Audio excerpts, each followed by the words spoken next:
then we get into what are we trying to achieve with our discount and rebate scheme. And I think at the end of the day, there's only really 5 things you're trying to do. Maybe you can enlighten me if there's more. But there's one of them is around growing market share. So just sell more. The second one is to increase profits. And there's, increase profits by selling higher price or a better mix. There's strengthen the partnership, so they want to sell your stuff. There's reducing operational costs. So this can be things like forecasting, or they buy in bigger quantities. And finally, there's managing the commercial risk. So you do business away. So often that's around things like payment terms.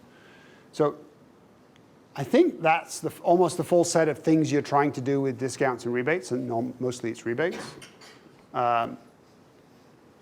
So then they're met by how do we do that with these different things. And then there's a library. You get a library of different types of deep discounts and rebate schemes.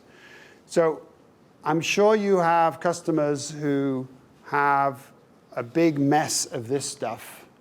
But it can be super helpful to try and categorize them and understand which ones are similar and then do a bit of harmonizing. You don't want to have all of these. That's way too many.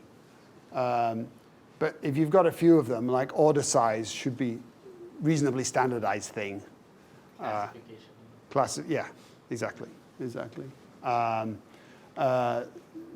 Revenue targets. Try to keep it simple. Now, it's really hard to standardize this stuff, but if you can, it's a carrot and stick, right? The carrot of harmonizing around a standard condition for a company is that it should be easier and they have better visibility and it's easier to manage.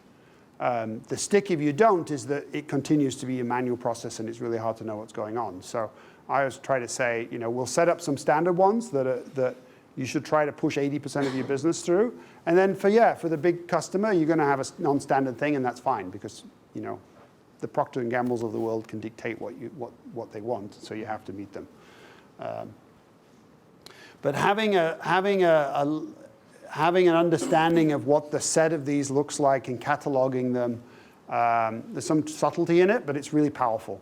It's really helpful, even if you end up building them all, not harmonizing them too much.